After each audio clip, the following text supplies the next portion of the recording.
Hello friends, welcome back to my channel.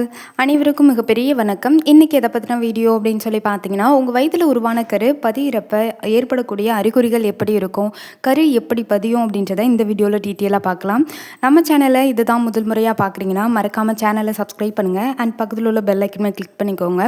நம்ம சேனலில் இயற்கையாக கருத்தரிக்கிறதுக்கான ப்ரெக்னன்சி டிப்ஸ் வீடியோஸ் டெய்லி அப்டேட்டடாக வருது. நம்ம சேனலுடைய மெம்பர்ஷிப் லிங்க் அப்படிங்கிறதே கீழே டிஸ்கிரிப்ஷனில் கொடுத்துருக்கேன், சேனல் ஜாயின் லிங்க்னு. அதில் வேணுங்கிறவங்க ஜாயின் பண்ணிக்கோங்க. அதோடைய பெனிஃபிட் நீங்கள் கன்சீவ் ஆகிறதுக்கு தனிப்பட்ட ப்ரெக்னன்சி டிப்ஸ் வீடியோஸ் வரும் அண்ட் உங்களுடைய கமெண்ட்க்கு ஃபர்ஸ்ட் ப்ரியாரிட்டி இருக்கும். மறக்காமல் ஜாயின் பண்ணிக்கோங்க. ஓகே, வாங்க வீடியோக்குள்ளே போகலாம். கரு பதிதல் அப்படிங்கிறது இம்ப்ளான்டேஷன் சொல்லுவாங்க. இந்த இம்ப்ளான்டேஷன் ஆஃப்டர் ஓவலேஷனுக்கு அப்புறம் உடனே நம்மளுக்கு நடக்காது. கிட்டத்தட்ட இது நடக்கிறதுக்கு ஒவ்வொருத்தவங்க பாடி பொறுத்து வேரி ஆகிறதுக்கு வாய்ப்பு இருக்குது. அதாவது இன்றைக்கி ஓவலேஷன் நடக்குது அப்படின்னா கருமுட்டையும் விந்தணுவும் இன்றைக்கே இணைஞ்சிரும்.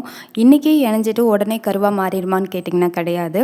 அது இன்றைக்கி இணைஞ்சு ரெண்டுடைய செல்கள் அப்படிங்கிறது, அதாவது ஆணுடைய அந்த விந்தணுக்களில் இருக்கக்கூடிய டிஎன்ஏஸும் பெண்ணுடைய விந்தணுக்களில் இருக்கக்கூடிய டிஎன்ஏஸும் அண்ட் குரோமோசோம்ஸ் இது எல்லாமே ஒன்றோட ஒன்று சேரும். ஒன்றோட ஒன்று சேர்றப்ப அதில் எந்தவித ஃபால்ட்டுமே இல்லாமல் அது ஒன்றோட ஒன்று ஜாயின் ஆகி நம்மளுக்கு ஆண் குழந்தையா பெண் குழந்தையா அப்படின்றதுக்கான அந்த ஜெண்டர் உருவாக்கம் எல்லாம் நடந்து ஒரு செல்கள் அப்படிங்கிறது டெவலப் ஆக ஆரம்பிக்கும்.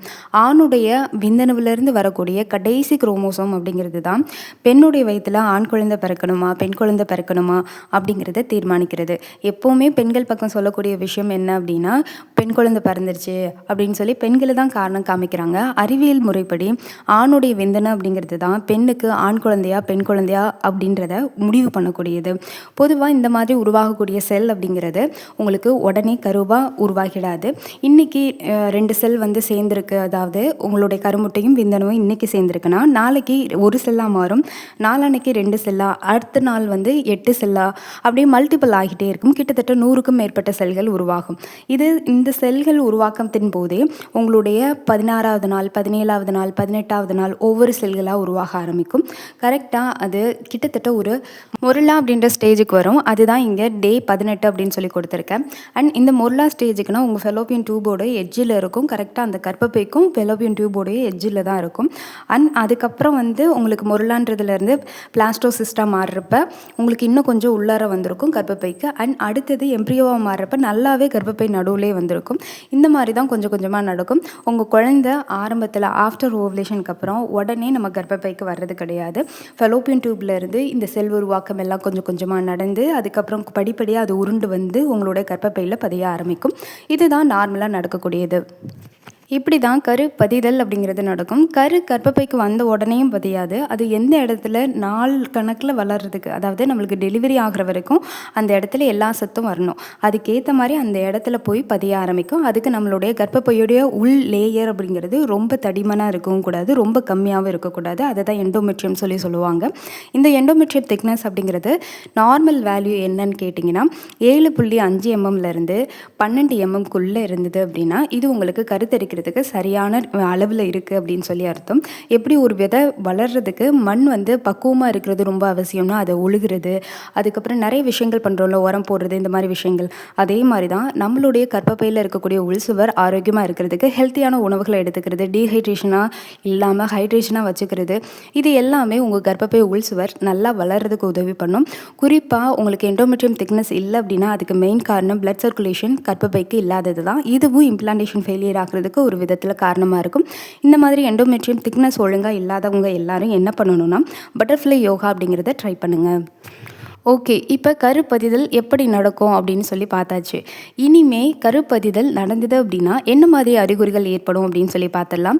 ஃபர்ஸ்ட் அறிகுறி அப்படின்னு சொல்லி பார்த்தீங்கன்னா எப்போவுமே அப்டாமினல் கிராம்பிங்ஸ் அப்படிங்கிறது தான் ஃபர்ஸ்ட் அறிகுறியாக இருக்கும். ஏன்னா கர்ப்பப்பைக்கு வந்தோடனே அது பிடிச்சு வளர்றப்ப தொலைகிறப்ப நம்மளுடைய வயிற்றில் ஒரு வலி அப்படிங்கிறது உணரப்படும். இது வந்து ஒரு சிலருக்கு ஒரு சைட் பெயினாக கூட இருக்கும். ஏன்னா கர்ப்பப்பையில் இருக்கக்கூடிய இடது பக்கமாக உங்களுடைய அந்த கரு வந்து பதிஞ்சுது அப்படின்னா இடது பக்க வலி இருக்கும், சுருக்குன்னு ஒன் சைடாக குத்துற மாதிரி இருக்கும். அதுவே வலது பக்கம் பதிஞ்சதுன்னா வலது பக்கம் ஒன் சைடு சுருக்குன்னு குத்துற மாதிரி இருக்கும். அண்ட் அதே மாதிரி கரெக்டாக உங்கள் யூட்ரஸ் இருக்கிற ஏரியாவில் ஒரு வித அன்கம்ஃபர்ட் இருக்கும், திடீர்னு இழுத்து பிடிச்ச உணர்வு அப்படிங்கிறது இருக்கும். ஒரு விதமான ஒரு அன்கம்ஃபர்ட்டான ஒரு சுச்சுவேஷன் எப்போவுமே உங்களுடைய அடிவயத்தில் கிட்டத்தட்ட மாதவிடாய் ஆனதுலேருந்து 20 நாட்களுக்கு மேலே தெரிஞ்சதுன்னா அது கர்ப்பத்துக்கான ஒரு முக்கியமான அறிகுறி. அது கருப்பதிதல உணர்த்த அறிகுறி. குறிப்பாக உங்களுக்கு 20 நாட்களுக்கு முன்னாடியே தெரியுது அப்படின்னா அது கர்ப்பத்துக்கான அறிகுறி கிடையாது. ஆஃப்டர் ஓவலேஷன் ஓவலேஷனுடைய எஃபெக்டாக இருக்கலாம், ஹார்மோன் சேஞ்சஸ்னால இருக்கலாம், இல்லை ஆண் பெண் சேர்க்கை வச்சுக்கிறதுனால ஏற்படக்கூடிய விளைவாக இருக்கலாம். 2வது முக்கியமான அறிகுறி அப்படிங்கிறது டயர்ட்னஸ் அப்படிங்கிறது தான். கர்ப்பப்பையில் வந்து பதிய ஆரம்பிக்கிறப்ப உங்களுடைய உடம்புல அதிகப்படியான பிளட் சர்க்குலேஷன் போகும். பிளட்டில் புது வகையான ஹார்மோன் செக்ரேட் ஆக ஆரம்பிக்கும். இதனால் எல்லா ஆர்கனுமே வேறு மாதிரி செயல்பட ஆரம்பிக்கிறதுனால ஒரு விதமான எக்ஸ்ட்ரீம் டயர்ட்னஸ் அப்படிங்கிறது ஏற்படும். குறிப்பாக ப்ரொஜெஸ்ட்ரான் ஹார்மோன் அப்படிங்கிறது உங்களுக்கு கருப்பதிய ஸ்டார்ட் ஆகிறப்பையும் உடம்புல அதிகரிக்கும். இதனால் எக்ஸ்ட்ரீம் டயர்ட்னஸ் ஏற்படுறது இயல்பு தான். எக்ஸ்ட்ரீம் டயர்ட்னஸ் வருது அப்படின்னா அதுவும் கர்ப்பத்தை உணர்த்தக்கூடிய ஒரு முக்கியமான அறிகுறி.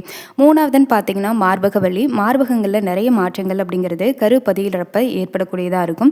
அதே நேரங்களில் பீரியட்க்குமே ஏற்படும். ஆனால் கருப்பதிதலுக்கான மார்பக மாற்றம் ஏன் ஏற்படுது அப்படின்னு பார்த்தீங்கன்னா, மார்பகங்களில் இருக்கக்கூடிய ப்ரோலாக்டின் ஹார்மோனால் அந்த பால் சுரப்பிகள் எல்லாம் தூண்டப்படுறதுனால, அதாவது டெலிவரி ஆகிறதுக்கு முன்னாடி நம்மளுக்கு வந்து பால் வந்து தாய்ப்பால் வந்து நல்லா சுரக்கணும். அதுக்கேற்ற மாதிரி தகவமைப்பை இப்போலேருந்தே ஸ்டார்ட் பண்ணுறதுக்காக உங்கள் மார்பகங்களில் வலி இருக்கும். இந்த வலி வந்து உங்களுக்கு கருப்பதியிறப்ப மட்டும் கிடையாது, கிட்டத்தட்ட உங்கள் டெலிவரி வரைக்குமே உங்களுக்கு மார்பகங்களில் வலி, கனத்த உணர்வு இருக்கிறது, 7 மாதங்களுக்கு மேலேனா சீம்பால் மாதிரி வெளியில் வர்றது, ஏன் உங்களுடைய ப்ரெக்னன்சி பாசிட்டிவ் பண்ண ஒரு சில நாட்கள்லேயே சீம்பால் மாதிரி எல்லோ கலரில் வெளியில் வருது, அதுவும் நிறையானா வராது, 1 or 2 ட்ராப் தான் வரும். அந்த மாதிரி இருந்தது அப்படின்னா அது உங்களுக்கு கர்ப்பத்துக்கான அறிகுறி. குறிப்பாக உங்கள் மார்பக காம்புகளில் என்ன மாதிரியான அறிகுறி வரக்கூடாது, அப்படி வந்ததுன்னா உங்களுக்கு ப்ரெக்னன்சி இன்னும் டிலே ஆகும் அப்படிங்கிறத நான் நெக்ஸ்ட் வீடியோவில் சொல்கிறேன். சேனலை ஃபாலோ பண்ணிக்கோங்க. ஏன்னா நிறைய பேருக்கு இதை பற்றின அவேர்னஸ் இல்லை. அதனால் அதை பற்றின டீட்டெயில் இன்ஃபர்மேஷன், இந்த சீம்பால் வருது இல்லையா, அதை பற்றின டீட்டெயில் இன்ஃபர்மேஷனே நிறைய விஷயங்கள் இருக்குது. அதை பற்றி டீட்டெயிலாக அந்த வீடியோவில் சொல்கிறேன். ஏன்னா இந்த வீடியோவில் போட்டோன்னா கொலாப்ஸ் ஆகிடும். அதனால தான். அடுத்த அறிகுறி அப்படின்னு சொல்லி பார்த்தீங்க அப்படின்னா உங்களுக்கு ஒரு விதமான குமட்டல் அப்படிங்கிறது இருக்கும். இது காலையில் ப்ரெஷ் பண்ணுறப்போ உங்களுக்கு ஒரு விதமான குமட்டல் இருக்கும். எதுவுமே சாப்பிட முடியாது. சில ஸ்மெல்ஸ் எல்லாமே பிடிக்காமல் போயிடும். சில ஸ்மெல் பண்ணாலே வாந்தி வர மாதிரி, குமட்டிட்டு வர மாதிரி, பிடிக்காத மாதிரி. ஏற்கனவே உங்களுக்கு அந்த ஸ்மெல்னால் அவ்வளோ பிடிக்கும். ஆனால் இப்போ திடீர்னு இந்த மாதிரி இருக்குன்னா அது கர்ப்பத்தை உணர்த்தக்கூடிய அறிகுறி, கரு பதிஞ்சிருச்சுன்றதை உணர்த்தக்கூடிய அறிகுறி. அடுத்த அறிகுறி அப்படின்னு பார்த்தீங்கன்னா இம்ப்ளான்டேஷன் ப்ளீடிங். இம்ப்ளான்டேஷன் ப்ளீடிங் பொறுத்த வரைக்கும் எல்லா பெண்களுக்கும் இருக்காது, ஒரு சில பெண்களுக்கு தான் இருக்கும். அதுவுமே 3 மாத கர்ப்பத்துக்கு இடைப்பட்ட காலங்களில் கிட்டத்தட்ட 80% பெண்கள் வரைக்கும் இந்த இம்ப்ளான்டேஷன் ப்ளீடிங்கை உணர்றதுக்கு வாய்ப்பு இருக்குது. மிச்ச 20% பெண்கள் அவங்க கர்ப்ப காலகட்டத்துலேயும் சரி, ப்ரெக்னன்சி பாசிட்டிவ் பண்ணுறதுக்கு முன்னாடியும் சரி பின்னாடியும் சரி இம்ப்ளான்டேஷன் ப்ளீடிங் அப்படிங்கிற ஒன்றை ஃபேஸ் பண்ணியிருக்கவே மாட்டாங்க. இந்த இம்ப்ளான்டேஷன் ப்ளீடிங் எப்படி இருக்கும் அப்படின்னு சொல்லி கேட்டிங்கன்னா, இம்ப்ளான்டேஷன் ப்ளீடிங் அப்படிங்கிறது 1 or 2 ட்ராப் தான் இருக்கும். ஜஸ்ட் யூரின் உங்களுக்கு யூரின் பாஸ் பண்ணுறப்ப உங்களுக்கு 1 or 2 ட்ராப் வர மாதிரியோ, பேண்டேஜில் ஒரு ட்ராப் இருக்கிற மாதிரி, ப்ரௌன் டிஜாஜா அழுக்கு கலரில் வெள்ளைப்படுத்தலோட திரியாக ப்ரௌன் டிஜாஜா கூட வரதுக்கு வாய்ப்பு இருக்குது. இந்த மாதிரி இருந்தது அப்படின்னா கரு பதிதலில் உணர்த்தக்கூடிய 100% உணர்த்தக்கூடிய ஒரு அறிகுறி அப்படிங்கிறது. இந்த அறிகுறிகள் இருக்கிறப்ப இன்னுமே கவனமாக இருக்கணும். லாங் ட்ராவல் பண்ணுறது, ஹெவி ஃபுட் எடுக்கிறது, அதே மாதிரி நிறைய விஷயங்கள் செய்யக்கூடாது.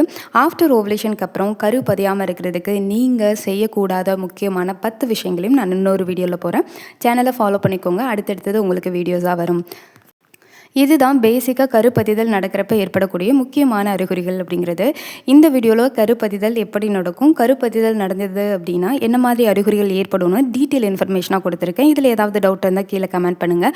அண்ட் ரெகுலராக எல்லாருமே கேட்கக்கூடிய ஒரு கேள்வி என்ன அப்படின்னா, எனக்கு பீரியட் டேட் தள்ளி போகுது, கார்ட் செக் பண்ண நெகட்டிவ் வருது, என்ன பண்ணட்டும்? இதுதான் அதிகமாக என்னோடய சேனலில் அதிகமாக எல்லாருமே கேட்கக்கூடிய ஒரு டவுட் அப்படிங்கிறது.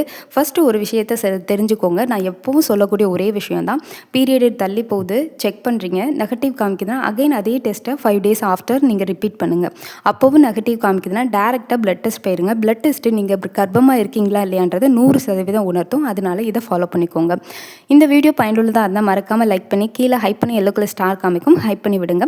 வேணுங்கிறவங்க கீழே நம்ம சேனல் மெம்பர்ஷிப் லிங்க் கொடுத்துருக்கேன், அதில் ஜாயின் பண்ணிக்கோங்க. அதோட பெனிஃபிட் வந்து நீங்கள் கன்சீவ் ஆகிறதுக்கு தனிப்பட்ட ப்ரெக்னன்சி வீடியோஸ் வரும். உங்களுக்கு என்ன டவுட் இருக்கோ அந்த மெம்பர்ஷிப் வீடியோஸில் நீங்கள் கேட்கலாம். அண்ட் உங்களுடைய கமெண்ட்க்கு ஃபர்ஸ்ட் ப்ரியாரிட்டி இருக்கும். எல்லாருக்கும் எல்லாமும் கிடைக்கிறவன்ட்டு வேண்டிக்கிறேன். இந்த வீடியோ பார்த்தமைக்காக அனைவருக்கும் மிக்க நன்றி.